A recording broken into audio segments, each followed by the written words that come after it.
Me and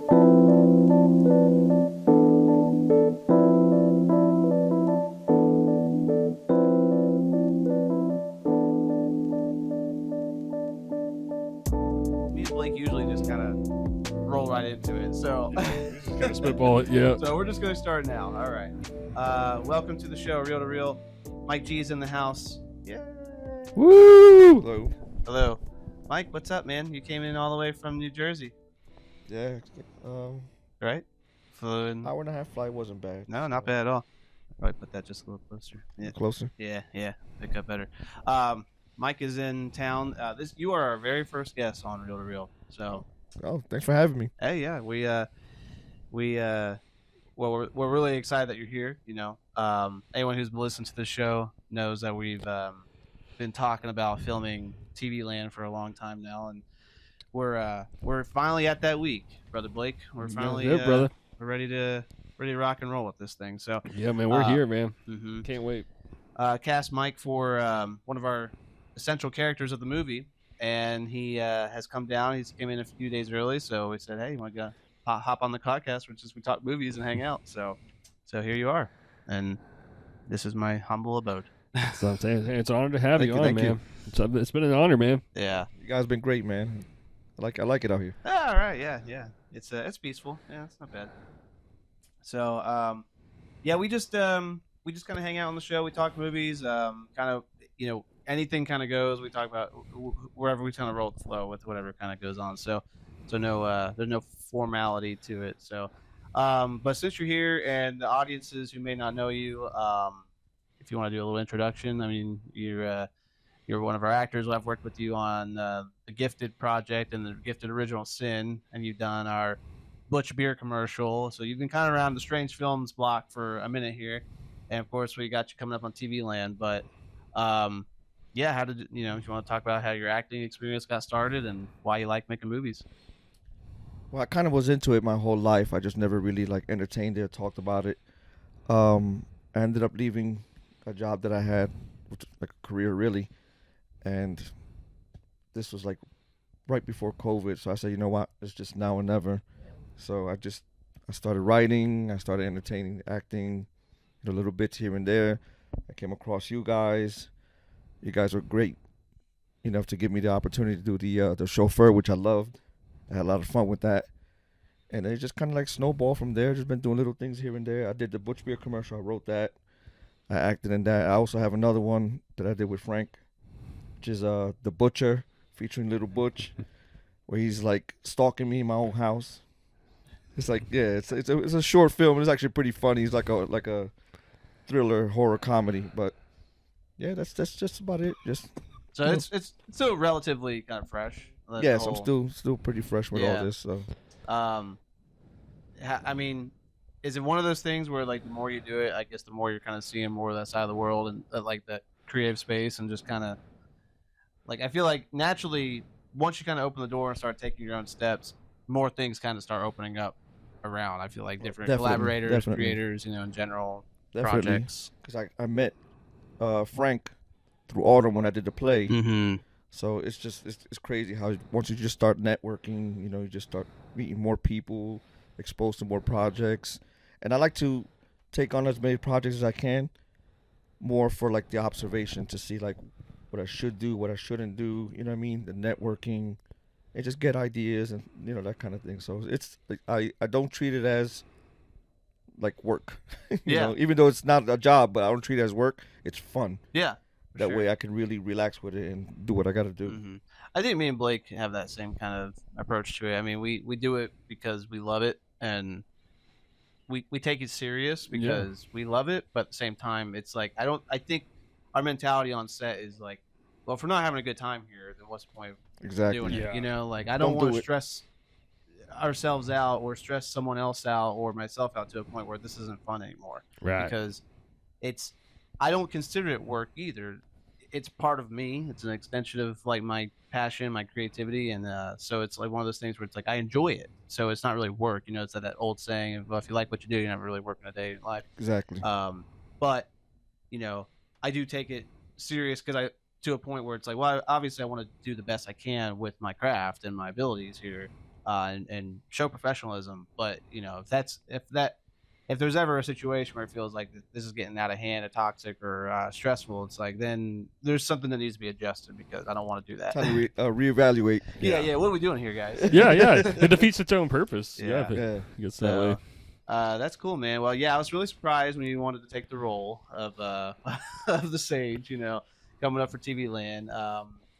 And I'm really excited about it. I can't wait to see what the originality comes from with you and everything that comes part of it. I mean, I was telling you last night, the chauffeur, you blew me away. I was surprised when you said that was like your first role. I was like, what? Yeah, pretty much.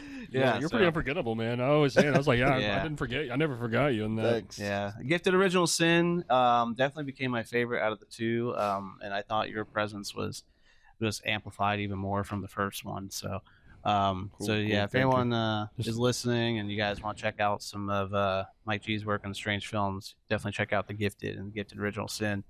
But we have talked off pod a lot already about movies because I think all three of us are big movie buffs, and you've been schooling us on a lot of old school stuff as well. Yeah, I got a little bit more time than you guys. So. Yeah. But tell us what are, if you have any kind of favorite go-tos, or kind of what like got you growing up into the, like, what made you fall in love with movies? Like, was there something, a movie that kind of gravitated towards like right away, and then you just kind of started going, or was it just kind of random content coming at you and you just like in it? Well, it's like I told you earlier, I'm about to be, Yeah. I'm gonna be 50, so I was born in '76, and we watched movies, from an early age. So I got to see like late '70s horror movies when they were practically like brand new, and early '80s, and I think it was so much original writing. And I think they were forced to do the special effects in a certain way because, the lack of technology, that they did well. Even when it was corny, it was good.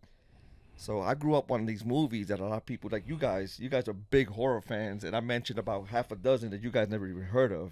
Yeah. And I'm telling you, like, if you watch them now, as long as you could put on your 80s goggles on and just acknowledge that these are old movies, you'll appreciate them. But you guys are horror fans, so you would appreciate them. And I mentioned like The Tourist Trap, Basket Case, Dark Night of the Scarecrow. Like, all these movies are just classics, and they have a good replay value. And they should even actually be rebooted, to be honest with you. But yeah, I was the VHS era. Hell yeah. So we would go to Adam's Video in Hoboken, where I was raised at. It was down the street, and every weekend we'll get like a couple of just random horror movies. And we watch horror movies every weekend, and then I couldn't sleep for like 3 or 4 days. And then next weekend, repeat. So, yeah. I've been building up a pretty sick VHS collection lately. Oh, okay. Yeah, I'm collecting VHS. I go thrifting like every week, and I've just been finding a bunch of really cool VHS deals lately. Yeah, I went to an estate sale last weekend, and I bought out their whole collection, and it was like a lot of really, really great stuff. I got the original Alien on VHS now. Yeah, just fun stuff, man. Because I want to eventually have my old CRT TV VHS player and or VCR and all my tapes. I just want them on, in the background when people are hanging out or something like that. Just capture that old aesthetic. Nice. Yeah. Well, yeah. I mean, there's a couple things you said with that was one, the originality of some of those older movies. I mean, I think we mentioned yesterday talking was like, it's kind of hard. I think horror, especially horror films now, there's so much out there. It is almost hard to find a really good horror film now. Exactly. But I find the best horror films I've been watching recently, I feel like, have been the most original stuff that's been coming out lately. A lot of the stuff for like a play on the slasher, a play on a character, or just a rebooted after a reboot, something like that. It's easy to kind of fall either weak or in the cracks with all that stuff. But like a lot of original films, like I bring this up a lot on the show, but Bring Her Back came out last year. I thought that was a fantastic horror film. Sinners, it's kind of a little bit, little couple genres there, but Sinners I thought was excellent. There's a lot of great horror films still coming out, but the originality definitely you can see it stemming back from the 70s and 80s, and there was like a different. We did like an episode where we were analyzing like the different shades between the 70s and the 80s style of filmmaking, and you can kind of see that in the late 70s going into the 80s, like you said, with the practical effects and how dark things were getting, kind of no fucks given, stuff like that. Exactly. So that's really interesting. And then the other thing is a lot of conventions now, especially the ones here, like in FrankenCon, they'll have their convention every year. It's getting ready to come up, and a lot of their special guests are actually kind of, or a lot of from the old school films like Basket Case and like a lot of those old scream queens, from the 70s and 80s and things like that. Like the reason I know Basket Case is because I've seen it toured basically in these conventions, like as a cult indie horror film. I think it's a classic. Yeah, and it's so corny, but it's good. Yeah, so I haven't seen stuff like that in like Maniac and like like I know you mentioned Chud. Chud.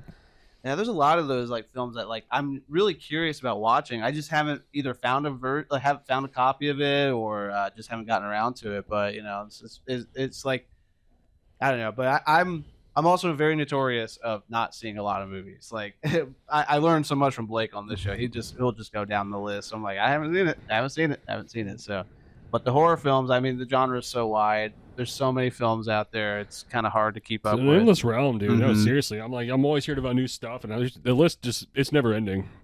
Yeah.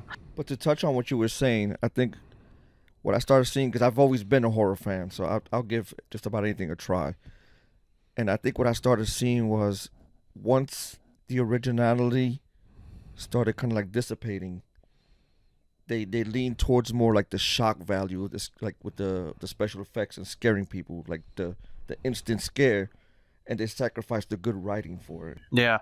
So that's what you started seeing with a lot of these horror movies, at least in my opinion, where they would just be like little shock values throughout the movie, but then the storyline is like, eh.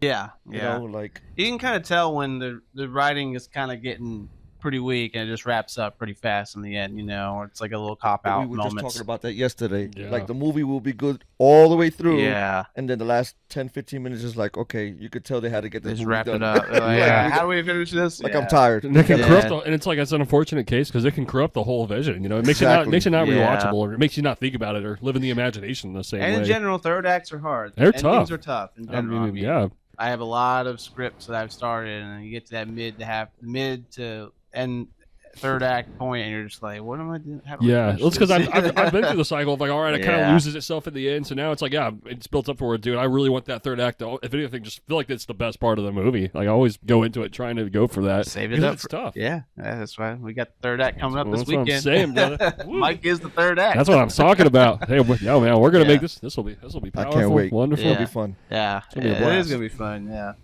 Yeah, meeting up our other buddy Calvin tonight. He's our other scene partner for the film, so it's gonna be very unique. It's gonna be a very unique scene. Let's just say it like that. So okay, looking forward to it. Yeah. And Blake, what did you put on? We usually introduce what movie we're watching. Yeah, I got on War of the Worlds, the Steven Spielberg version, just because we've been talking about Tom Cruise a lot. So I was just trying to find one that I know we've all seen before and get into. So I haven't seen this one. Maybe since it came out, to be honest. Right on. Yeah, dude. I watched this a ton in theaters growing up. This was always one of the first movies I got really obsessed with. I'd get home obsessed with just like taking in like the scenes and just like reenacting like the screenplay and stuff like that. And yeah, this one's just always been a part of my DNA. It kind of feels like a disaster movie the way it all paces out. It's really incredible. It's a really great alien invasion movie. It's a great movie. I usually just watch it up until the Mustang part, and then I stop. It's good enough for me. It's a great looking Mustang. Like if there's not cars all the way through, I don't want it. I remember the special effects being pretty good. There's some kind of eerie moments in this film. Yeah, it's pretty disturbing. Yeah, it's just like right now we're watching the aliens just kind of destruct this city, and dude, yeah, it's like there's a lot. It looks great. There's a lot of special effects going into this. I mean, I guess with Spielberg, you're kind of guaranteed some larger than life moments, especially with the special effects. Absolutely, yeah. And I love disaster movies. Like we touched on this not too long ago, also on the show. Apocalyptic kind of feeling movies. Kind of makes you look at the Godzilla feeling a little bit, even. Yeah. Yeah, I'm with you, dude. Yeah, disaster movies are some of the best, and I've always thought Spielberg's great at like incorporating like great characters around like his monster stories. Like I really like the Tom Cruise and the way he is with his family and everything. Like he's kind of human, like kind of an asshole in some ways. I don't know. It's very like everyman, very relatable ultimately the way it's all portrayed. Yeah. Yeah. Did you ever watch it's a Scary Movie 3? I did, yeah. It did a spoof on this. I remember the that. The whole plot's kind of spoofing War of the Worlds. Yeah, like, I remember seeing that. Yeah, I watched that a lot back in the day. I watched it so much. Dude, I always thought that was really funny. Yeah. That was always my favorite of the scary movies. Yeah, 3 and 4. Charlie Sheen's in it. He's That's crazy. Right. Yeah. Oh, man. Yeah, there was... The funniest part of that movie was when they did the whole accident scene where he killed the wife. Oh, yeah. He's like, hey, I'm going to need a ride home. Like, yo, you just killed this man's wife. And you're asking for a ride home. Yeah. Oh, man. I think I remember they're like in the basement, and this guy's like, "Sweet Jesus!" and someone pulls out a statue of Jesus, and they're like, "No, not that Jesus!" Because they rip off like signs in the village and stuff like that too, and they got the aliens coming down, and they're like peeing out of their fingers. You know, this is how we say hello or something like that. It's just, the one guy's sucking on the finger. It was I think they were strangling each other. That's how they said. Oh, that's right. Yeah, it was like strangling. Oh yeah. Sorry, we were just saying hello. That's how we do it in our. Oh, okay. I know, okay. Yeah.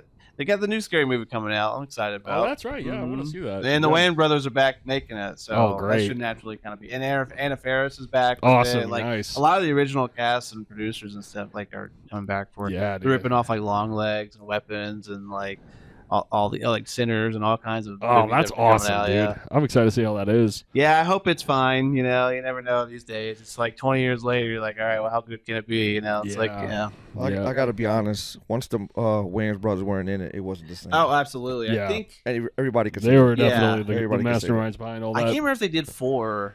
I think they did. I think it stopped at 4. Well, they had a 5th one come out, but they weren't. I don't think they were part of that. Yeah, I never heard watched that it. was I heard bad. it was really good. I heard it I don't think they had anything to do after the second one. Really? I think this is their comeback on that franchise. I think. Okay, yeah. Because 3 and 4, I thought were there's some funny stuff in those ones, but yeah, having them come back, I definitely that brings back that charm at least. So, yeah. So I don't know. That's kind of where it is. I mean, we've had it. I feel like movies are still. It's been a good year of movies, I guess, so far. I mean, so far we got Project Hail Mary. I still need to see that. The drama was great. Yeah. Yeah, recommended. That's a great one. Is there any movies? Have you been to the theater lately? I haven't been to the theater. Trust me, man. It's hard for me to get to the theater these days with kiddo running around. But okay, the last thing I saw was in the theater. Megan 2.0. Oh, yeah. How was that? I haven't seen the first one. Yeah, I'm not interested. First in one those was great. Yeah, I've heard the first one was okay. The second one just went on a whole other tangent. Yeah. It was good, but it was different. Yeah. I'm just gonna leave it at that. True. Yeah. Blumhouse is kind of doing. They're kind of going all over the place. I think they lost a lot of their charm, but I do like Blumhouse still. Like, I'd love to. I always said A24 and Blumhouse would be like the ideal studios that Strange Films I think could fit in, or now Neon's doing some really fun stuff, but Blumhouse I feel like they kind of took some swings and misses as of late, but doing all right, I guess. So brother Blake, what you got on recent watches coming up, man? Yeah, man, I got a lot of stuff queued up right now. Usually watches about 30 movies. Yeah, man, I sure do. Yeah, I'm always watching stuff, man. Must be nice. Yeah, I know. I do have some. Are they hiring? Yeah. Oh man, that's what I'm saying. I watched a few from our last episode. If you guys listened to the one before, we put it out about 2 weeks ago, and then last week I put out top 10 of our episodes that we've hit. We hit 300 streams and 20 episodes, so I was celebrating with the top 10 countdown of our highest streamed episodes. So I think it's a good entry point to the show. That was a great one, man. I really listened to that quite a few times. I was like, dude, that's a great. Yeah, I got 4 watches I'm excited to talk about. So right on. I got a lot. Okay, well I'll kick it off. Right on. Let's see where we land. So the first watch, I started off May with a Jim Carrey classic, Me, Myself, and Irene. Any takers? I really need to rewatch it. Yeah, that was good. Yeah, I remember loving it, but I haven't very seen young. that movie in a long time, and watching it now was pretty hilarious. I'm not gonna lie. It's awesome. It's really really funny. It's one of Jim Carrey's more like vulgar like roles. Like it's a lot more like just I guess mature than a lot of his other films. You know? Is that the one where he got the cotton mouth? Yeah. Oh my god. Yeah. I was crying. I was like, this guy's crazy. It cuts to him and he's like. It looked like he had like a dozen powdered donuts Yeah. in one sitting, man. Oh god, yeah, it's so funny because it's so unhinged. Like when he turns into his split personality, Hank, it's like he goes total different voice and face mannerisms. It dials it up to 100, and it's so bad, dude. It's really funny. But that movie held up pretty well. I'm not gonna lie, it was pretty fun. I made me want to rewatch it so much. Yeah, because I really like the Farley brothers, man, especially in the '90s. Like they did like Dumb and Dumber. There's Something About Mary. Like those are really funny movies, and that sounds like that would be right in that kind of category. Yeah, it feels a little bit, it feels naturally more mature and whatnot. But yeah, Jim Carrey just kind of letting loose, being havoc. Just nothing better than that, dude. Yeah. If you guys are really Jim Carrey fans, you get bored, just YouTube like the scenes he would do in Living Color. Oh, I've seen. Oh, that's right. I've heard of that. When he was in Living funny. Color. Yeah. Oh my god, when he did Vanilla Ice. That's and, right. Like Snow. Oh I've my seen god, that. yo, he was a problem. He's so funny, man. That guy was funny. Yeah. Gosh, man, he was next level funny. Yeah, man. We recently rewatched The Mask on here. And Mhm. talk about that was a huge staple. I think me and August both just grew up. Jim Carrey was one of the first actors that we really got into. In Yeah. the film journey. Yeah, I think he pops up a lot on the show because he's just naturally one of those unforgettable, figures in cinema, and Yeah. I mean, he's so naturally funny, and just like he's kind of just an enigma all around. You're kind of just like trying to figure out like how is this guy Because even? nowadays, you don't see him really out in the limelight Yeah. or acting now. I think he's really just indulged into like surrealist art in a lot of ways. He's a painter, and I think he's just doing his thing now, just kind of living in everything. All the comedy he's done over the decades. For The Mask, I don't know if you guys know, they said that they did like no special effects That's for his face. 'cause they crazy. said His look. elasticity of Uh-huh. his face was natural. Wow. That's crazy. That was all him. Wow. Yeah. That's pretty wild. Yeah, Yeah, it we were seems so we were CGI. That's we crazy. were praising the practical effects and the CGI. Even it holds up. It looks good still. Like it actually works like really well. The whole film is so wacky. Yeah, So- it is. And we were saying it yesterday too, Mike. It's like it seems like a lot of like late 70s, 80s, 90s. It's like special effects were at their best in that era. It's like you watch that Absolutely. stuff, man. So much of that Yeah. hasn't aged a day, man. Like it Mhm. looks so modern. Somehow even more than a lot of newer stuff. Weirdly, and it's weird how that happens, but it's crazy. Like what was that old school? See, you guys might not even know about this one, but the original, I think was it George Romero? George He did, Romero, Dawn of the Dead, the Yeah. old one. Night of the Living Dead. No, not that one. It's the one when they were like on the underground bunker with the military, Oh, and they were ripping the people apart. The special effects was yeah, crazy for that that was time. The Day of the Dead? Day of the Dead. Day to Yeah, Day. Day of the Yeah, I Dead. just watched that for the first time a few months ago. And they were like ripping the people apart, and they bro, were it still was- screaming and moving. I was like, "Yo, this is crazy!" And It's blood- like 79, 80. Yeah, the something. blood was insane. Like, Yeah. the special effects were so good, and that movie was awesome, man. The Yes. villain, the guy, the sergeant, whatever, who was Oh like, man, he was insane, dude. I was like, Racist as yeah, hell. yeah, he was crazy. But I really loved that. That was a great watch. yes. Mhm. I need to watch all those. I need to watch Dawn of the Dead, and then I need to watch the one Snyder did, Yeah, the the remake, remake, whatever, in the mall. Yeah. like, That was actually pretty good. It yeah, really I've heard it pretty was good. I wanted to watch It was, it. it was, wanna kinda- it was rewatch like that one. actually pretty dark, man. Yeah. Yeah. I mean, it's supposed to be dark, but it was actually darker. Mhm. Yeah, I remember the original one was like the 70s, so it was dark but also kind of funny. I had a comedy, Okay. kind of, action comedy kind of feel to it as well. Really worked out though, because I thought the soundtrack was great. It was kind of from the same guys who did the Suspiria soundtrack, so it kind of reminds me a lot of that aesthetic value. But like, just out in the mall basically. It's a great movie. Mm-hmm. Yeah, I love the George A. Romero's movies. And have you seen Night of the Living Dead? The first one, The you did? original one, right? Yeah. That's a great one too. So the first time I saw that was in a theater. Yeah, Oh, did you? It was really, oh, really that cool. would've been Yeah. cool. See, after a while, I started confusing them. I don't know which one's which. Which So- one's not in the living dead? This was is like the first- 60, That's 68. 68. Oh, the black and The white black one. and Yes, Oh, exactly. okay, that's a They're classic. coming to Yeah. get you, Barbara. That's a That one. classic. Mhm. It Very starts off classic. like at a graveyard. They end up like in this abandoned house. But they did a Yeah. remake of that. They did. Yeah. And he just passed away. Candyman. Wasn't he Oh. in it? Tony Todd. Yeah, Tony Todd. Yeah, he was in that. I'm pretty sure. I haven't seen that one, but I actually took a picture with Tony Todd. Oh, yeah? At one of those monster cons. Really nice guy, man. Oh yeah, but I've heard It was he's at the really tail good. end when he was like, you could tell he was already like sick. That sucks, man. It's actually admirable what they did for him in Um, that last movie. oh, with the Final Destination, was that his Yes. last movie? Yes. Yeah, I just They watched gave it. him that role just Yeah. to have something like, And the to way go he out with. talks is kind of like almost like a goodbye in general. Yeah, man. Yeah, that was a good movie too, and he had a great little scene there. Yeah, but you could even tell he was. I mean, he was all thin and stuff. It's just, sad, but I always heard he was a really nice guy. Very nice guy, man. Mhm. We took pictures with him. He was just chilling. with Yeah. us. Man. R.I.P. R.I.P. So yeah, watch Me, Myself, and Irene. All right, this will be a good conversation. Dial M for Murder. Mhm. Hitchcock. Are you a Yes, sir. Hitchcock fan? I love Hitchcock, but I don't know if I saw that one. This is a first time watch for me. Phew, that's a What year was that? masterpiece. 1954. Same year as Gosh. Rear Window. Yeah. So I'm definitely not that old.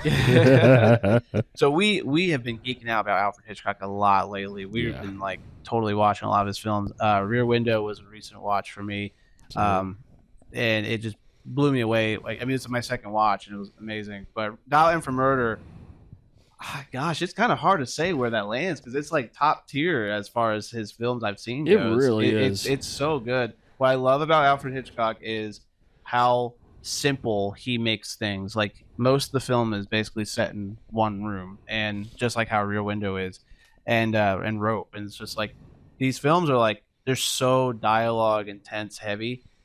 It's kind of mind boggling how to keep that. The fact that he wrote that and these actors can keep up with that. I mean, it's basically. I mean, you probably have familiar experiences with like theater stage play. It's like because it's played out like a theater, like it's played out like a production like on stage, because it's like they even have an intermission halfway through the movie and Dial M for Murder. But it's just like, yeah, they're just in this room, they're basically going back and forth working the room and just nonstop dialogue.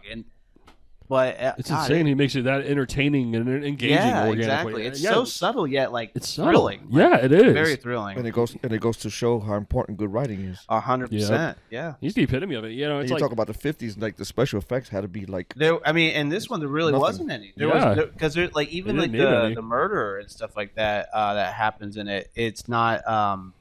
It's like you kind of see something implied, and then really the only thing you actually see from it is like a kind of a blood circle on the back, but that's really it. And everything else is just talking about it and dialogue. It's Yeah. just dialogue, man.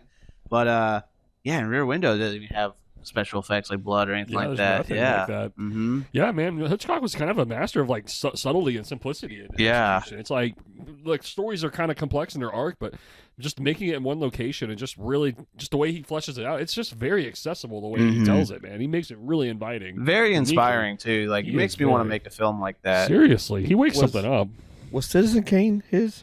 No, that was Orson Welles. That's That was, Orson Welles. Yeah, early 40s. Yeah. Yeah, well, also a groundbreaking director. Yeah. there was a handful out back in that time frame that was just like, man, they would hold up now. You know, it's Mhm. like they were way ahead of their time. Have you seen Psycho? The original Psycho? Oh yeah. Yeah. that's a great Vertigo. Oh, did I see Vertigo? Vertigo is another That's highly the recommended. darkest one. James Stewart Probably the movie. darkest. Well, it is very heavy, but it's Yeah, very I good. would have to look it up. Yeah. I might have watched it. 50. Yeah, it's like what it's time- 58. It's 58. Yeah. Yeah, it's very dark, psychological kind Yeah. of drama type of movie. But I did see the Ed Gein story, which was actually really good. I don't think I've seen I that. don't think I have That either. Gein story. Yeah. When did that and come it shows Hitchcock is in it.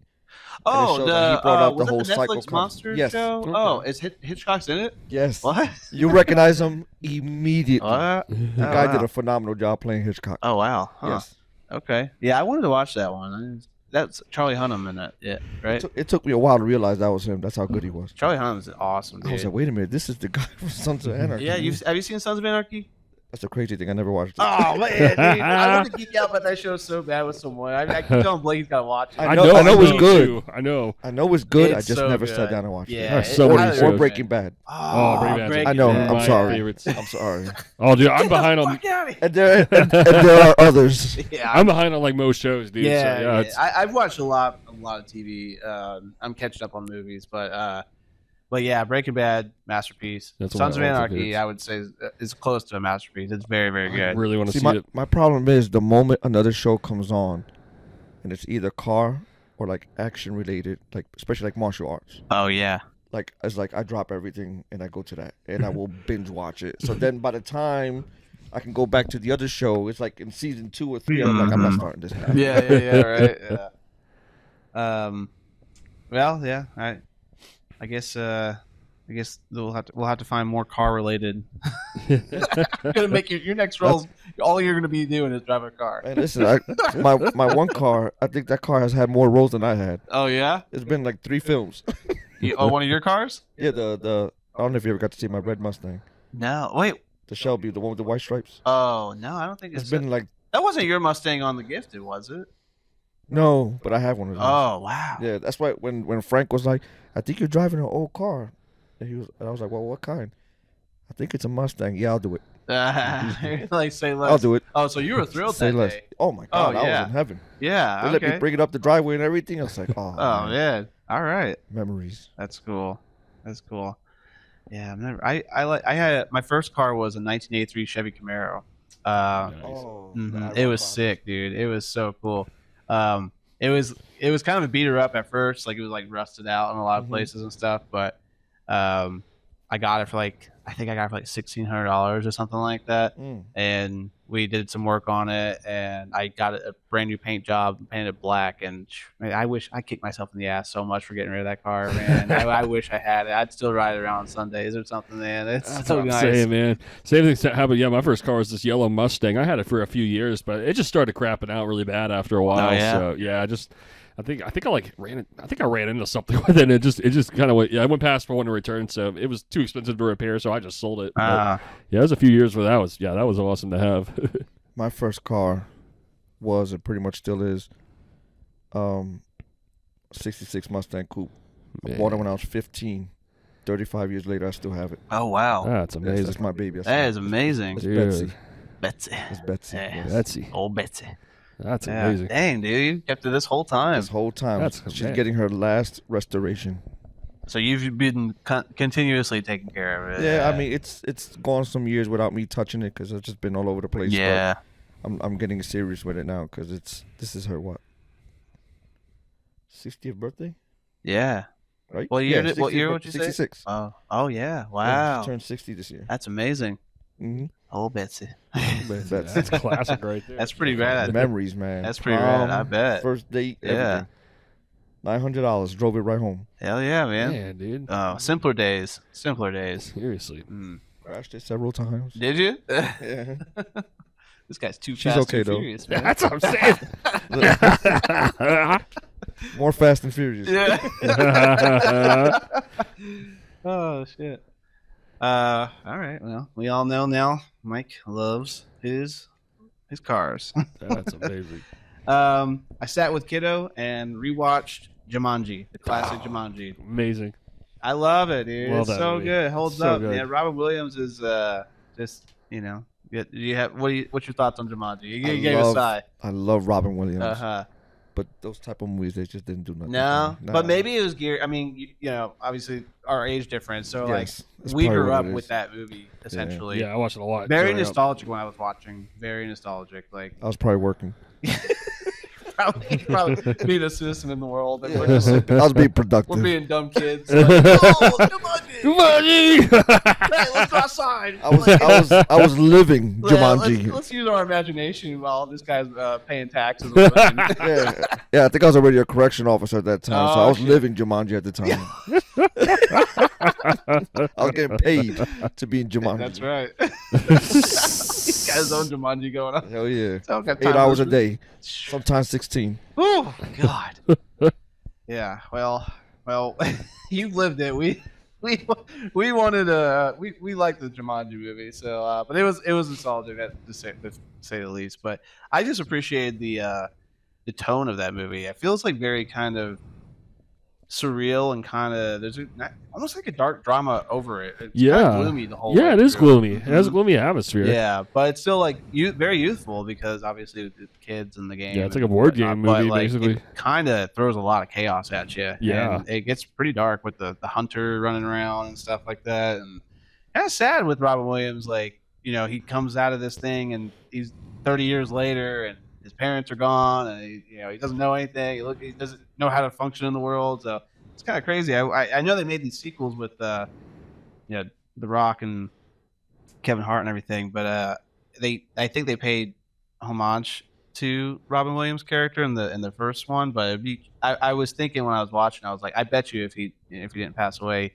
he would have probably came back for one of these, the first like rebooted sequel. Sure. Just like how they're cashing in on everything now. A sequel 30 years later or something like that. But yeah, very original. I think at its time, I was really nostalgic when I was watching it. I kind of put that movie in the same category as another movie that I didn't really care for, and I catch grief for this every time I say it, but I didn't care for Avatar. I've never seen it. I'm with you, dude. I never was a fan of You Avatar. know what? It did nothing It's for just me. okay. I walked out of theaters. The first time. Did you So, really? Yeah. I seriously didn't like it. Yeah, I I'm was not this is interested Pretty in it. boring. It's not like it was bad. Like, it was a good movie. I can acknowledge it's a good movie, but I just didn't. It did nothing. It's a for me. boring story. I am not Boring interested characters. in that movie. They hyped it up way more. They don't do anything. for I've me. never watched it all the way through, and when I have, it didn't do anything for me. And like we were at the theater last year or the year before, and they were like showing the trailer for like the fucking third or fourth one, whatever was coming out.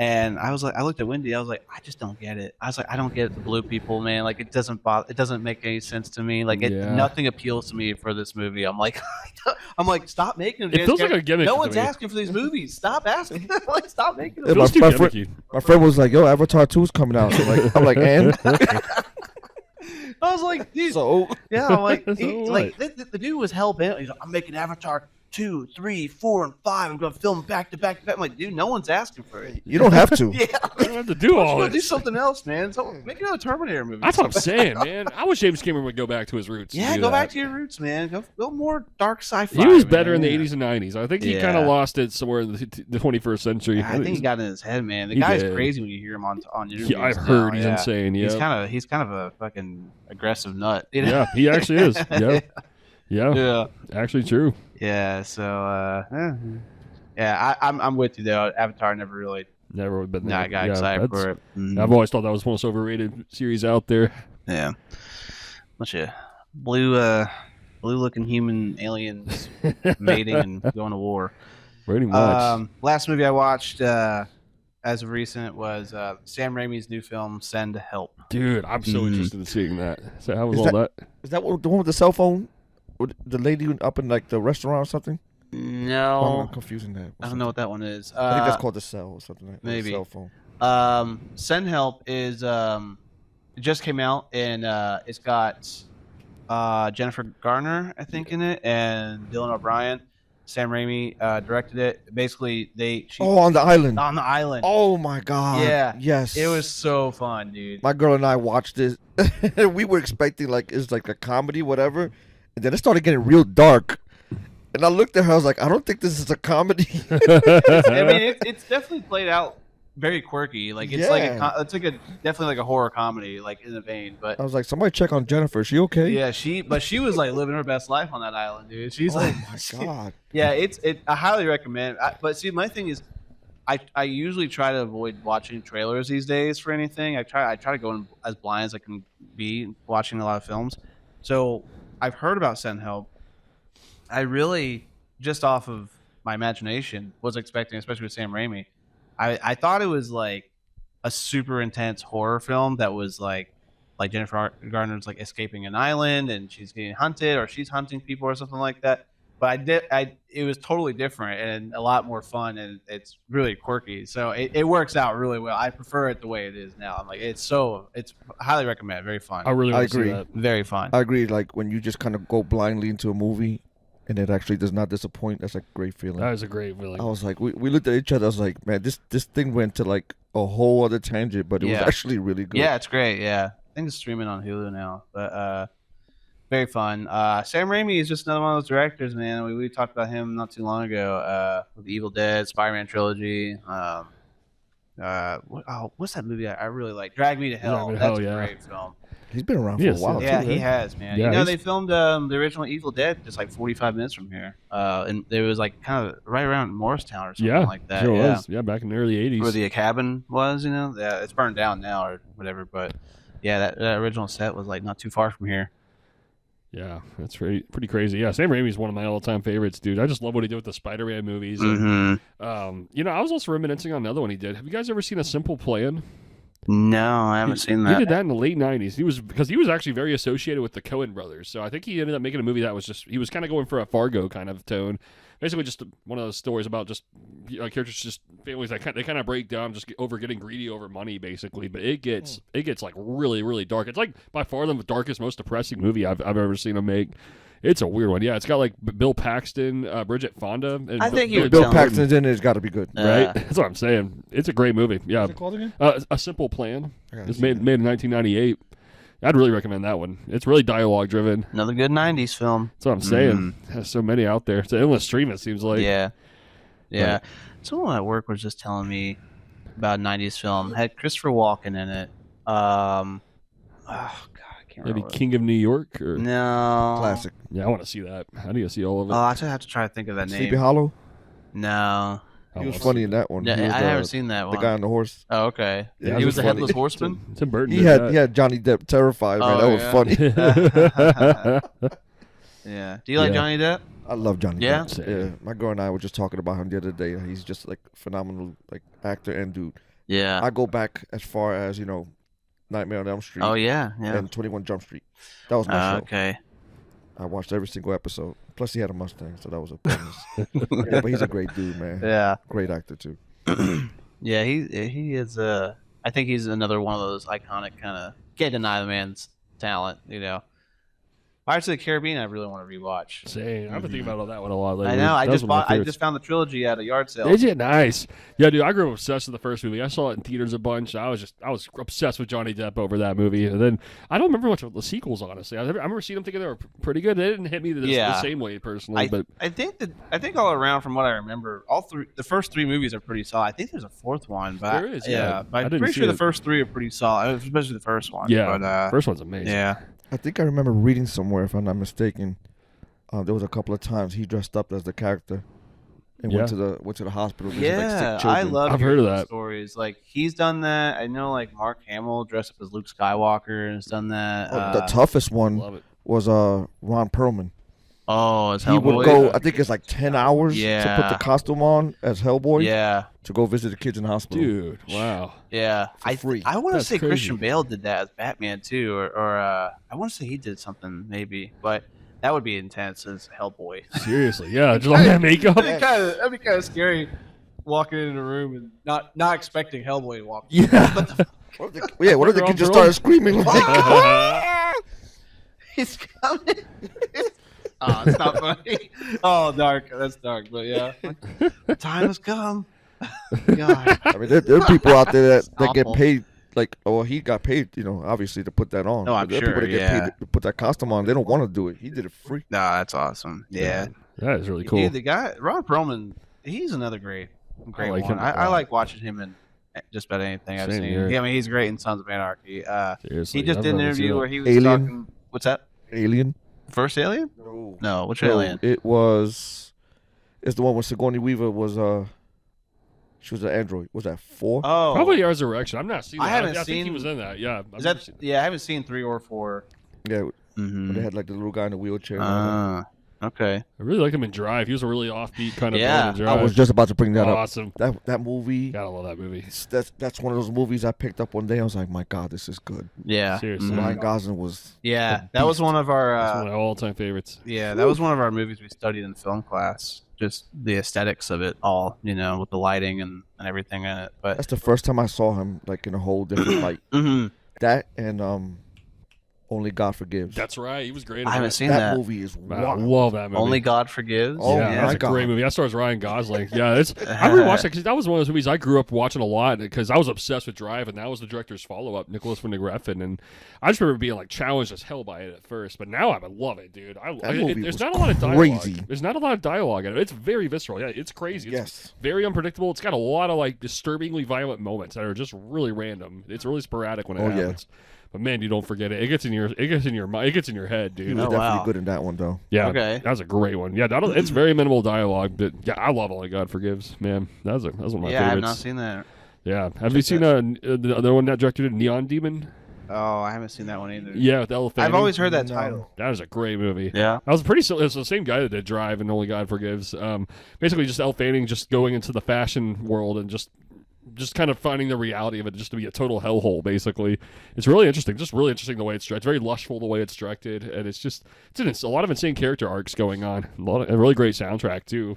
That guy we were talking earlier about Bronson also being one of our favorites, and just kind of talking about like actors like Tom Hardy, and just the insane depths that he goes to for that kind of role.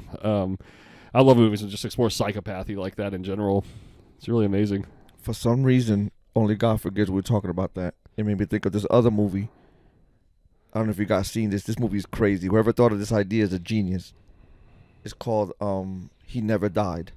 Oh, I've seen that. Never heard of that. So you know Henry Rollins, right? Yeah. Yeah. You know he's a nut. Yeah. Okay, so Henry Rollins is Cain from the Bible. Ooh. He never died. Oh, wow. He has been living on Earth all of this time. Damn, what a premise. Yeah. And he can't die, and like God won't let him die. Huh. Like you shoot him, stab him, whatever, Yeah. he just doesn't die. And Okay. he finds out he has a daughter, and goes on this mission to save her. It's crazy. Huh. Damn. You have to watch this movie. What was it called again? Great. He never died. He never died. Okay. And he's just like angry because he won't die. Like Henry- he's like, I want to die already. Henry Just, Rollins. if you're gonna send me to hell, just send me to Yeah. hell. I'm tired. He's in Sons of Anarchy too.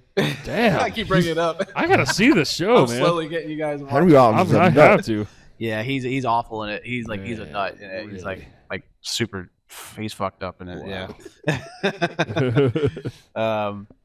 Yeah, that's good stuff. Yeah, man. Yeah, that's all I got. And I'm other than that, I'm preparing for the movie we're making. So That's right. We got a big film this Saturday. So yeah, I can't wait for that. you're gonna be totally transformed, Blake. Yes, I will. Without Lose- spoilers. Yeah.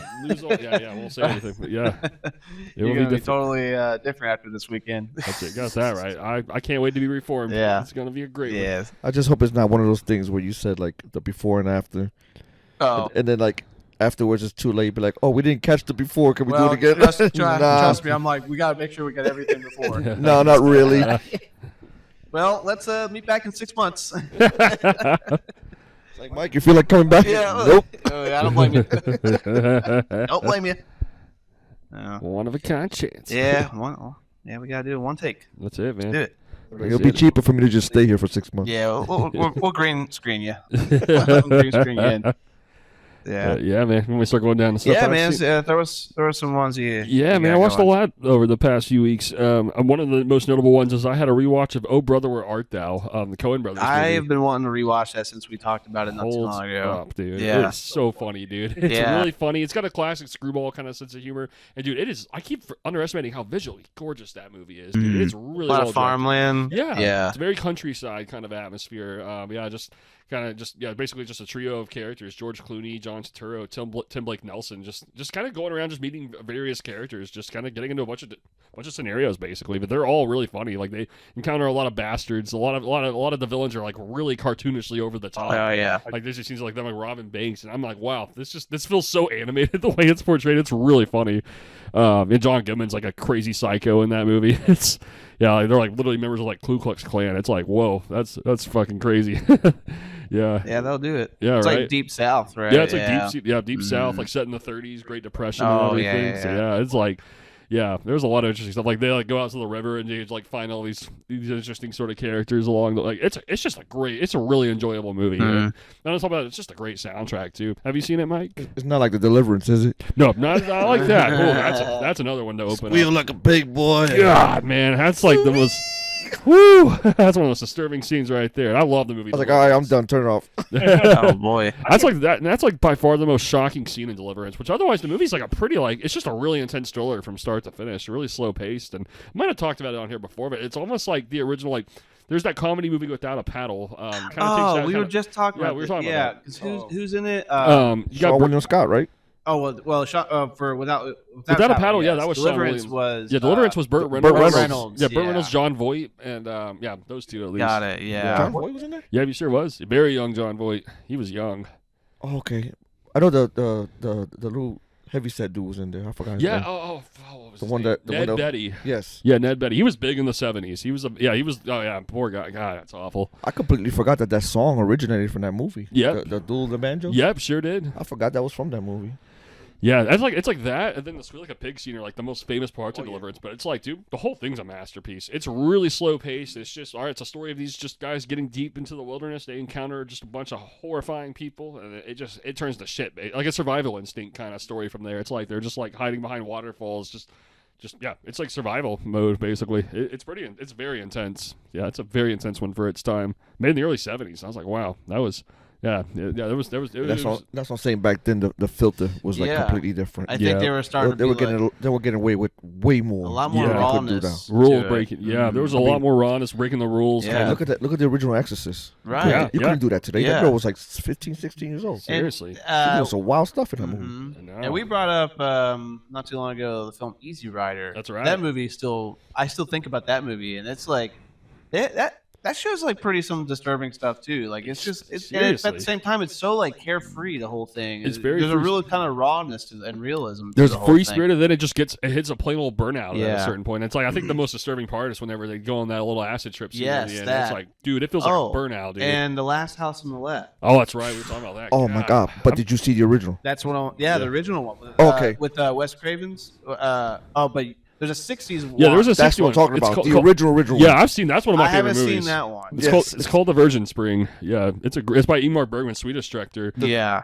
Yeah, it's a great one. I saw the remake, Wes I'm- Craven in 70s one. Okay, well, I'm referring to that one. Okay, that one. Oh Yes. God, dude, it's so I'll bad. give the reboot credit. They did a good job, Yeah, but it's not on the same playing field as the 70s that one. 70s one, man. That was rough. That was a hard watch. That Yes. was a hard watch. I've not seen this, but I've heard it is notoriously awful because that itself was remaking a Swedish movie. Right, grew and up I remember loving. you telling me about that one, and that it was pretty good. Yeah. the one in the 60s. Yeah, that was a great one. But that one, It was a different title in the 60s. I yeah, forgot about Yeah. but the one in the 70s, man. That was rough. I've heard it is like gritty as it gets. It is. Just close up on horrible It is. things. And it's also like Whew. they play it off like the whole half of the movie is like all sunshine music while all this horrible things are happening. Yeah. It's kind of like it's just almost like trying to trick you out. just feels It's so sarcastic yeah, as it's like fuck, yeah. sarcastic. It's like, God, what are you doing, dude? Seriously, dude. Yeah. Yeah, I couldn't imagine. I've always been really nervous to watch that Yeah. one because it's like the Virgin Spring kind of. I guess as you say, it's very graceful. Like it doesn't. You don't really get close up at all. Like when the bad things are happening, and it's kind of more concerned about like how the family reacts to everything. Like you get this dad that's just like swearing vengeance on it all. Like, and it kind of ends up being the most compelling part of the whole thing. But I really want to watch that just so I can contrast the two, and I can really talk about it. Yeah, that was, again, I was pretty young when I saw that, so I was Yeah. like, Oh God, I can't even imagine being a kid watching that. Oh, Here, seriously. have to Augie, go to bed let's now? watch, You're traumatized. Let's watch Last House on the I'm Left. gonna have nightmares. Yeah. I'm still recovering from Freddy Krueger. I gotta go to sleep now. Yeah. Thinking about this one. Mm-hmm. Man, yeah, that was absolutely crazy. Yeah, I'm sure we talked about Days of Confused on here a lot, so I don't think there's much to say there. But You brought I that up. simply just I can't think get with the enough. last 3 episodes we've had. I that think we kinda actually coming up. have. Yeah, same goes for I don't think I've talked about Whiplash on here before. I don't think so. Ooh, we've talked Did I about. see Whiplash? Surely What's we have. Have you seen the movie Whiplash? I'm trying to think. That was with Miles Teller. That was about the drumming. Yeah, the guy who's like really drunk. It's like him and J.K. Simmons, right? Or Yeah. That he's like intense drum teacher, I guess, for his I class, didn't but see that. Yeah. I'm surprised I didn't. super intense. That's a great movie. Yeah. I love how that movie like kind of just gets under your skin in a funny Mhm. way. I'm like, wow, that's uncomfortably intense in the way it goes about it. Because it's like, yeah, he's just a hyper strict teacher, and then he just really like, and his student's almost intense about just being so perfect that he's willing to just drop like everything around him just to have this one thing, and it's crazy how far he goes, man. It's I've been wanting really to watch intense. that again for a long time. Holds up, man. Mhm. Yeah, I think that's still my favorite movie that director Damien Chazelle did. He made we went on to do La La Land, La La Land. and Babylon. That's right. Yeah, and then First Man, which I've not seen that. But that's Ryan Gosling going to space as Oh, an astronaut. okay. Yeah, I didn't want to see that. Yeah. But yeah, I rewatched Whiplash, and yeah, I'm like, that holds up. That one has a lot of energy and a lot of momentum to it. Yeah, and then just general, I've been kind of analyzing a lot of Alfred Hitchcock scenes. I rewatched Rear Window. I know we talked about that, obviously, but I just think it's just great to re-admire, just like we said earlier, what a great writer Hitchcock was, man. I've been going through like scenes of, like we were saying, Dial M for Murder, and just, I don't know, just take it in how well everything's fleshed out. Like, he just knows how to flesh everything out to a way that's very inviting. Like, he's just a really, really good writer in every sense. Mhm. I will say this: I was never really like a big like book reader, but I think I could probably read anything Alfred Hitchcock wrote. Seriously, yeah, he just has that. That's how way. good he is. Yeah, he is so inviting, dude. Like yeah, like he it's like yeah, like if I think when you get into his stories, dude, there's something so universal about the way he writes, dude. It's unique. It's kind of like a Edgar Allan Poe. Yeah. Yes. Yeah. He was on Yes. that level. Mm-hmm. Yeah, man, and just the fact he was making so many movies at such a fast pace is mind-boggling. That's pretty crazy. I didn't realize how many movies he had. Dude, Yeah. a lot, dude. A There's ton of movies. like 40, 50, man. Wow. And about half of them are like groundbreaking masterpieces. Yeah. It's just crazy, man. Yeah, there's all that. You ever seen Thelma and Louise? Have we talked about that? I told You- I was you the got one me who. to see Yeah, that. I got you to see I it. love that movie. I Once. rewatched that again, bro. I'm obsessed with that one, dude. It's so good. That's yeah. one of my all-time favorites. Rewatch Scarface. I'm yeah. sure we talked about that. Oh, Streetcar Named Desire. Have you seen that with Marlon Brando? No. I think I actually got to see it once. Interesting movie. Yeah, that was made in the early 50s, and that was also kind of one that felt ahead of its time just because there's kind of a lot of shock value and just Marlon Brando just being just the biggest asshole you can imagine basically the whole time, like just mistreating everyone, everything around him. It actually reminded me a lot of the movie Raging Bull in the way that it felt. Just like an early 50s take on that. Mhm. I love that movie. It was really well written and just kind of mostly set in one location. Like kind of another one like a lot of the Hitchcock we're talking about. Just it really does a lot with very little. Just I love when movies can just make you feel that intense over just scenes filmed in one room. Like I think there's always going to be a timeless appeal to that. And yeah, this movie just does just that. It's really impressive. Yeah, it's directed by a guy, Elia Kazan, who went on to do On the Waterfront. That's probably his most popular movie. Also with Marlon Brando. Yeah, he worked a lot with Marlon Brando. But yeah, Streetcar Named Desire was fantastic. That was great. Rewatched 12 Monkeys. Have you guys ever seen that? I've never seen that one. Recommended. Bruce dude. Willis? Yep, Bruce Willis, Brad Pitt, directed by Terry Gilliam. Just a science. Have you seen 12 Monkeys? I confused that one. Is that the one with the monkeys with the virus? Yes, exactly. Okay. Yep. Yeah, they basically like Bruce Willis has to go back in time to prevent it, but then they like send him to the wrong time by accident, and it just gets wonky, man. It's weird. It's I so don't know weird. if it's that movie or it might be that movie. I'm pretty sure they filmed some of that in Philly. They did. Yeah. They did, Okay. actually. Yeah. Yep. I remember being on a tour in Philly, one of those bus tours, and they were going around the city, and they're like, in that building right there on the roof, they filmed 12 Monkeys with Bruce Willis or whatever. Yeah. And I was like, yeah, but I haven't seen it. Yeah, recommended strongly, dude. It's really great. I think Brad Pitt's actually one of my favorite parts of it all. Like, Oh, he's yeah. someone in an insane asylum. Like Okay. he brings a lot of energy with the whole movie. Yeah, it's very unique science fiction portrayal, and that was one I really had to see a few times to fully appreciate. But man, that's like one of my absolute favorites now. Hell Yeah. yeah. That's a great Science fiction can be hit or miss sometimes. one. It can be. Mm-hmm. Yeah, no, when it hits though, it's like it's the best. But yeah, I'm very selective about science Yeah, fiction. me It can too. easily get cheesy, man. It can easily just be overdone. Yeah.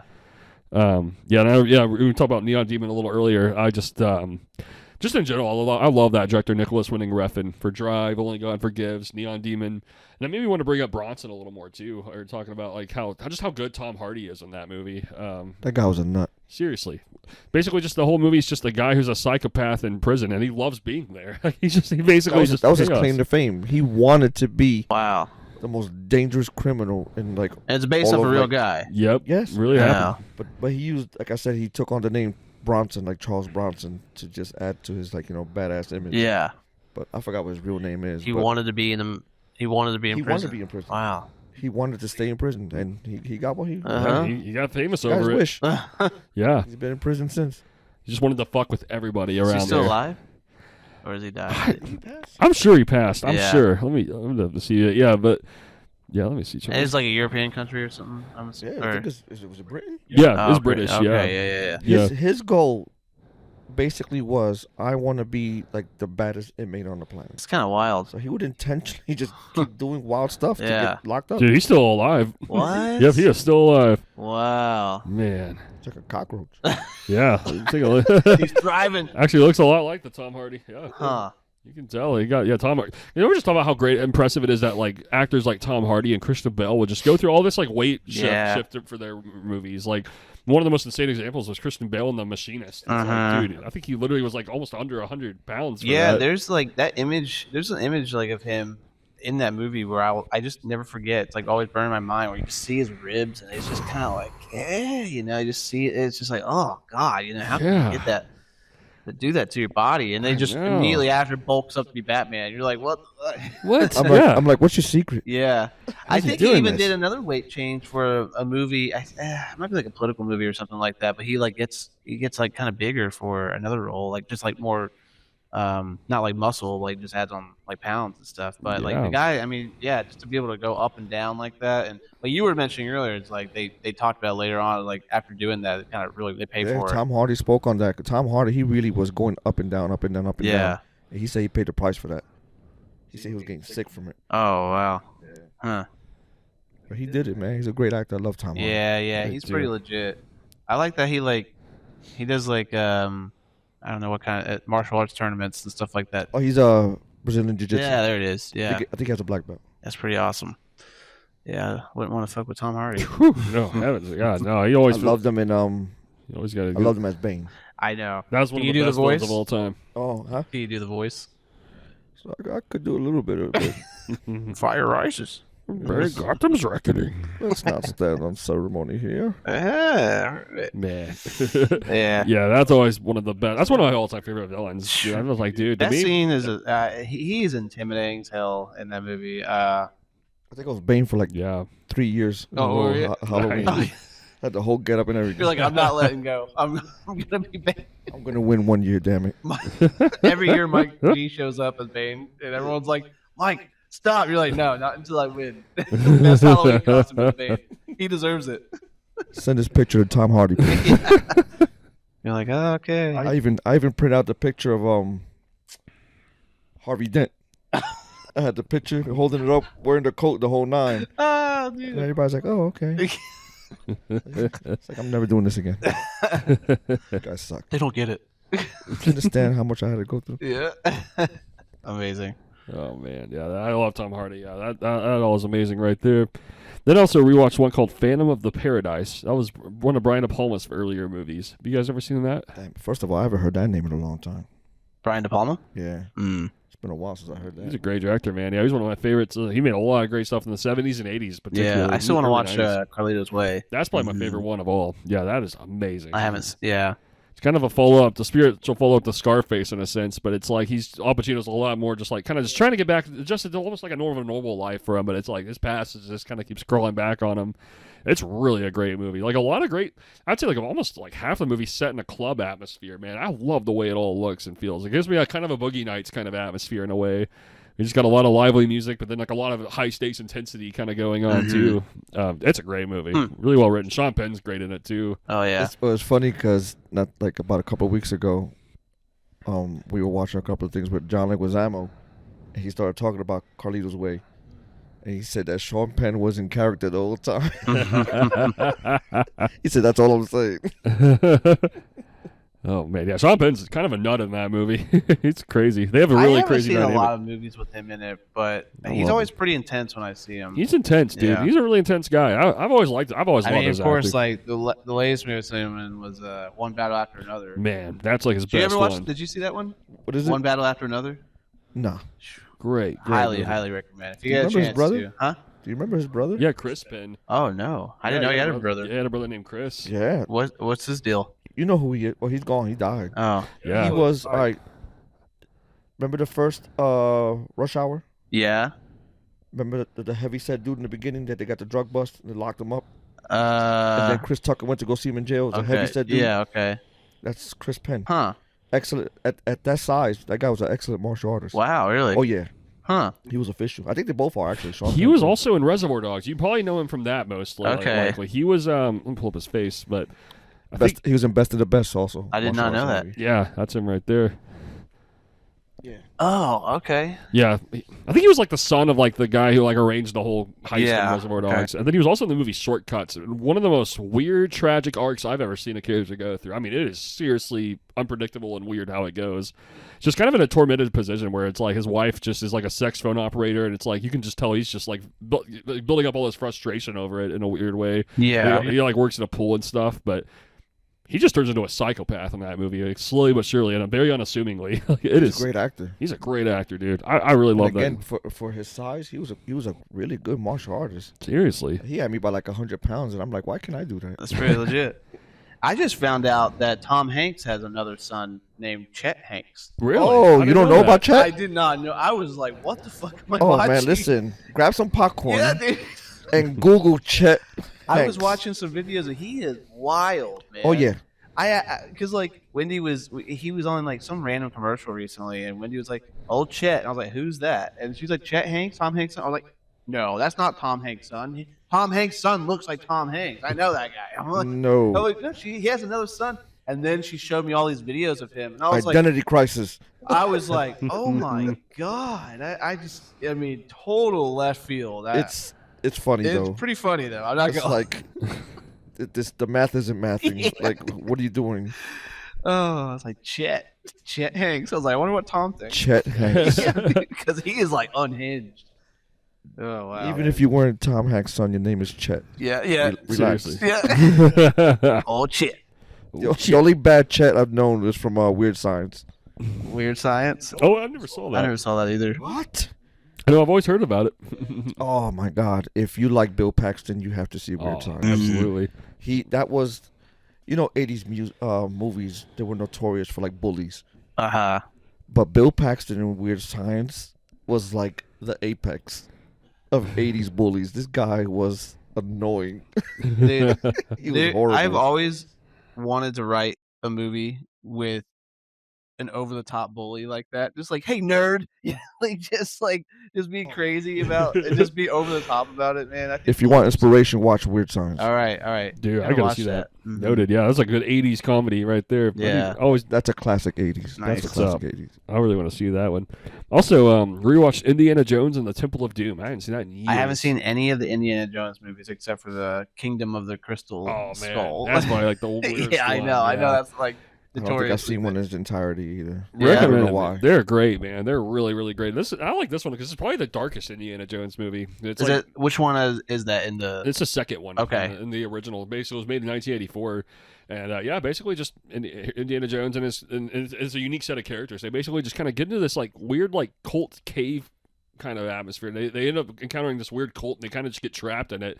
And it kind of feels like they just have to go through a bunch of booby traps in order to get out, basically. Like they literally like a big minecart chase sequence and everything. Like there's a lot of high stakes energy. It's actually really, really disturbing a lot of times. And I think that was actually the movie that encouraged the PG-13 ratings. It was like, dude, that was too intense for PG, but it almost didn't really need to be rated R necessarily. So, yeah, that movie actually kickstarted the PG-13 rating. Okay. Yeah, great movie, man. It's really entertaining. I always like that one more and more with age. A lot of people would say that was like the worst of the original trilogy, but I mean, I think it's still a masterpiece. Honestly, I love the Indiana Jones movies. Yeah, I gotta watch him. I'm really curious. Really about recommend all of them, dude. I think you guys would love them, man. Because the first one's just a perfect action adventure type of movie. You got Harrison Ford just literally just kind of fighting off a bunch of Nazis when it gets really intense, really high stakes. And then Last Crusade's kind of like Sean Connery's his dad, and then there's like a lot of melodrama kind of going on with them. And River Phoenix plays a young Indiana Jones in that one too. But it's just those three you gotta see. But I think it's the '80s was by far when the Indiana Jones is at its best. But I'd recommend all of them, man. They're all great action movies. Which part was the one where the guy pulled out the sword and he shot him? That's the first one. Yeah, that's a great one. That actually was changed at the last minute. You sure was. Yep, you got Harrison that right. Ford was sick as a dog. I think that's what it was, Yeah, right? you're he right, was sick yeah. as a dog, but he came in the film anyway. But he was like, listen, man, I can't do all this sword fighting. So the dude with the sword, he was actually disappointed because that was like his moment to shine with the sword yeah. fight. He had this big. So like, Indiana Jones was just like, pop, and shot him. like even in the movie, he's like doing all his choreography. He's like, "Oh yeah," getting all showy. Yeah. Indiana Jones just pulls out his guns like, "Oh fuck!" Bang. and just shoots him. Just holsters and walks away. That's awesome. Yeah, those movies always have like some like comedy in there too. Yeah. They're pretty funny also. Like and it's like kind of I know a lot of the team of people that made Star Wars were behind Indiana Jones too. Like they were Right. Lucasfilm movies and everything. But you can kind of feel that. Did George Lucas direct those? He or- didn't direct them. Steven Spielberg directed That's them. what I thought, okay. But George Lucas, I think he like helped produce it. I think like, Okay. yeah, there was a lot of George Lucas influence going into it. Yeah, that makes sense. Those movies are just really, really fun. I mean, they have like kind of a classic adventurism feel. Like kind of reminds me of how Pirates of the Caribbean is, like the first one, where it really just feels like a complete adventure kind of epic in its own kind of way. And man, the action is really, really good. There's usually like good comedy kind of spliced throughout. Yeah, those movies are really timeless. I think they've aged really well. Did you ever see the clip of Harrison Ford at his house with the magician? Was that, I think it's David Blaine? Oh, I don't think so.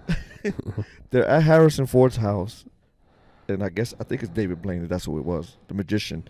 And the magician does this magic trick where I think he makes Harrison Ford pick a card and he cuts it up or something, and then he grabs an orange off of Harrison Ford's counter and peels it, and the card is in there. And Harrison Ford is like, "Get the F out of my house." Okay. Creep him out. Get out. Just get out. None of that. Just get out of my house. That's great. Yeah. See, I also had a. I was really surprised. I did a total 180 on this movie. I didn't ever really care for growing up. You ever seen The Iron Giant? I love that movie. Dude, I love it now, man. I'm obsessed with this As an movie. adult, I will watch that movie. I love this movie. I love The Iron Giant, It man. is I'm so sorry. good. I don't care what nobody says. What do you think of it, August? I haven't seen it since Oh, I was right. a kid. I really don't remember much about it. I didn't either. Yeah, Yeah. I was actually surprised. I went back and I was like, dude, this is really right up my alley right Wow, now. okay. I don't even know what prompted me to watch it. I just never regretted it, though. Yeah. It was Dude, good. It is great, man. I love how well paced it is, man. It's a short movie, but dude, it's always kind of got this good fast pace.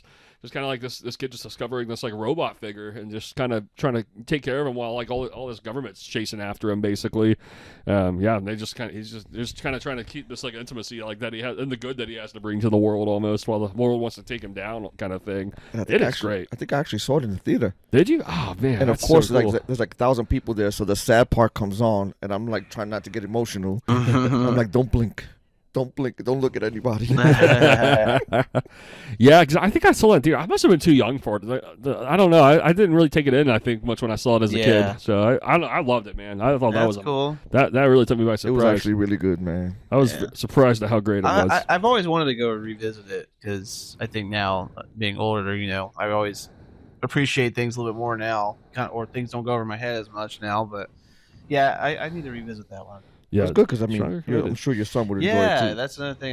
There's all these kinds of movies. Like I'm just curious. Like I want to watch with Augie to see how gives me a reason to watch them. And Yeah, Have him check that would be a mine, too. great one. See, to that's watch. that's a good thing. Like when you have kids, you could go to the theater and watch movies like that. oh yeah, dude, I'm I excited didn't to have watch. that luxury. I had to borrow people's kids. Oh yeah. Like I was gonna start a company that just like employ kids and like rent them out. It's like, yeah, I need this kid for 3 hours. I gotta watch Pokemon. All right, go man. watch Pokemon. That'll be but- $1.50.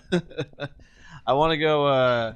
I'm really excited to go see Toy Story 5 with Augie in That's theaters. Yeah, it's coming Yeah, I'm out, like, curious to next hear how month. that is. I'll be curious. Yeah, what do you guys think of the first four? Well, I Just love. Fordham? Yeah, I know, right? Yeah. Usually you think there's three. The first three are masterpieces. Yeah. Fourth one's like okay. I don't. It's okay. I don't think I got past the second one. I think after a while, for me, it just got a little long in the tooth. Well, 1 and 2 came out kind of back to back in the '90s, and then 3 came out like 10 years later. or Yeah, something I like that, I so- recommend the third one because it's a pretty different kind of tone from the Yeah. first. It's a lot more emotional. about Also, it's like when you're older too, it kind of grows up in real time because like Andy's like he's going to college and it's one of those things where he's like, these aren't my toys anymore. I'm too old for these toys, so he's kind of giving these toys away, and it's a whole.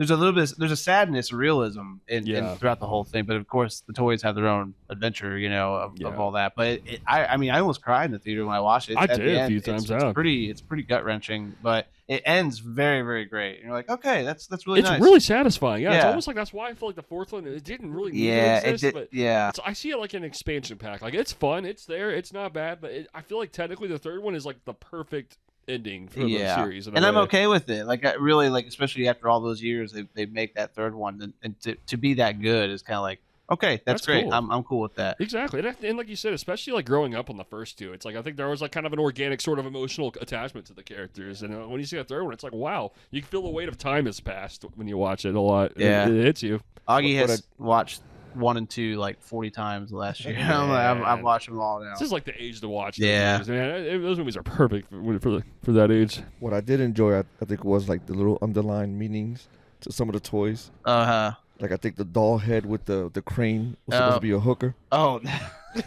I didn't know. Yeah, I was like, oh wait a minute. Yeah, they Pixar always like, or Disney, I think always. There was always like what was it? When I was younger, there was like a theory online where Disney and Pixar would, or maybe not even Pixar, but old Disney movies would like hide kind of weird images in the clouds and like shapes and stuff like that. Just like just random things that the artists would kind of hide in the background that were kind of weird or inappropriate images or something like that, but not like explicit, just real subtle, but just to put it in there. Or It's something. like 30 years later, you're like, oh my god. Yeah. Well, it's like those dark.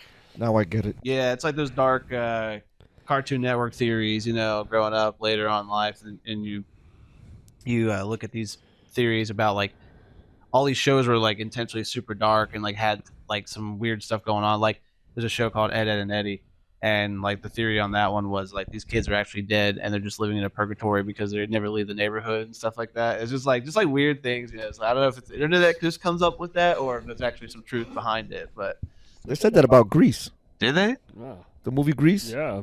They said that the whole thing was like a dream state. Because remember in the movie, Yeah, I can see that. yeah, remember Never she was seen talking Grease. about she almost drowned, and John Travolta's character saved her.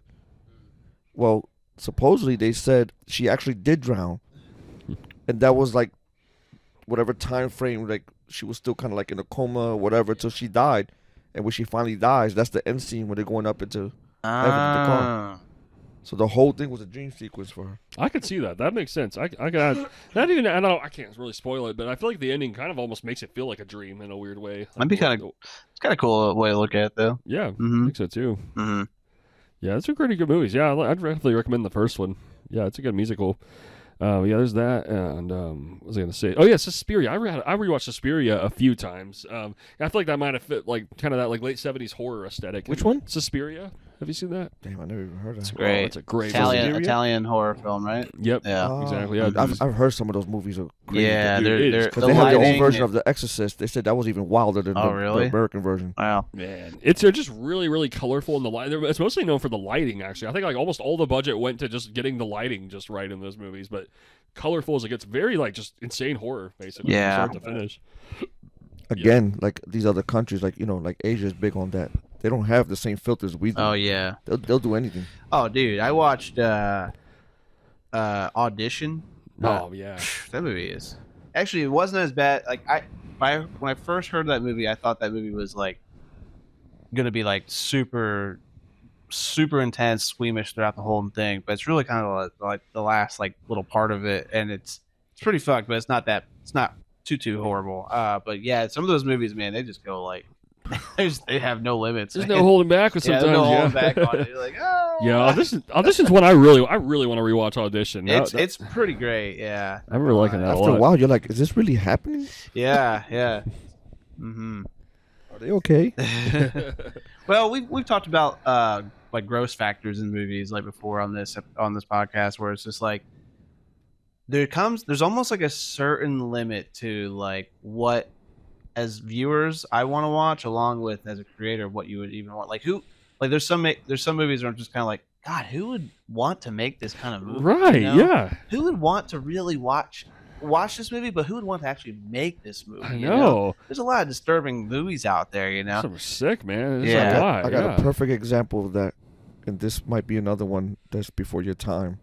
But this is my buddy's one of his favorite '80s horror movies, Sleepaway Camp, Oh yeah, Sleepaway Camp. I've seen where that. Yeah. where the boy was dressed as a girl. Oh yeah, no, and we it's- find out at the end. that's iconic. That's I've iconic. not seen it. You never seen Sleepaway Camp? No. Oh my I god! recommend. I don't know. Should we tell him the ending?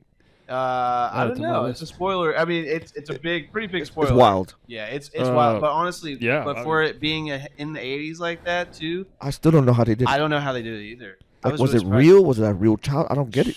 Oh yeah, I do want to see that. Dude, yeah. yeah, it's great. It's a great Oh, man, slasher it's- film. Right on. Felissa Rose, I watched the first time I saw it was in she was doing a screening at the convention, and we all watched it in like her panel screening it together. But then I just recently rewatched it a few months ago, and it's a fun little slasher. But the ending is like, ooh. Yeah. The thing was, right, it's funny because my friend that loves it, he's a few years younger than me. But he had seen it, and like me and my other friend had not seen it. So one day, this is like the late '90s. He's like, "You guys want to watch this movie?"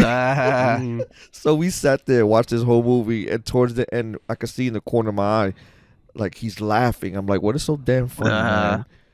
And when that ending came on, I was like, "Oh my god!" And he just started crying, laughing. It was like he never saw it coming. Yeah. My other friend was like, "What the It hell does is kind going of on?" it does kind of really sneak up right at the end, and it's just like, oh god, am I seeing this right? Like it's kind of it's wild. I yeah. really want to see Check that. it out. It's a short movie too. I Right on. listen. If you could form a hypothesis of how they pulled that off at the end, feel free to let me know. Yeah. That was Yeah. that was a wild ending, man. yeah, That's good, What, like 85? something like that. Yeah, That's right. but Solid film. Nice little slasher. Yeah, I wanna see The that. Burning. Have you seen that one? I don't think I've seen The Burning. Man, I what's saw The Burning Bed. That's a classic. The Burning is like a slasher kind of in a camp thing. But like, dude, like basically he's all. I think he gets burnt up or something. And he comes back for vengeance, you know, killing around. But it's that one's pretty solid. And then there's another one I watched. Supermarket. No, I have to look that up. But there's one that takes place all in a supermarket. It's like in the 80s too. That one's like really, really good. I'll check that out. But yeah, no, a lot of good stuff out there. You got that right. Yeah. Yeah, there's an endless stream of movies. I'm like, there's enough out there to last a I lifetime. know. Yeah, we just keep finding more and more. I We keep just hearing the gotta- new title. I've got a gajillion new titles now. Yeah. Mike, so- I've been seeing a lot of movies lately, so they all just kind of running into each other. But Yeah. the one that sticks out I did watch was Apex with Charlize Theron. Mm. Oh no, She's I actually being hunted in the woods by some maniac. haven't seen It it. was actually really good. Right Okay. on. Yeah, you should check that out. Cool. What's that called again? Apex. Apex. Yeah. Right on. Well, Mike, thanks for being on Real to Real, entertaining us. Thank and you for having hanging out me. with us. I had a and, great time. Yeah, hope you guys enjoy getting to know Mike and all that good stuff, and his love for cars and Yes, sir. and hearing us ramble about movies. So, anything else you want to say? Either one of you guys? No, I think I'm set, man. All Yeah, right. I think that covers everything. Yeah, Right on. had a great time. Thanks. Well, Real to Real, check us out. We appreciate it. See you next time. Stay tuned.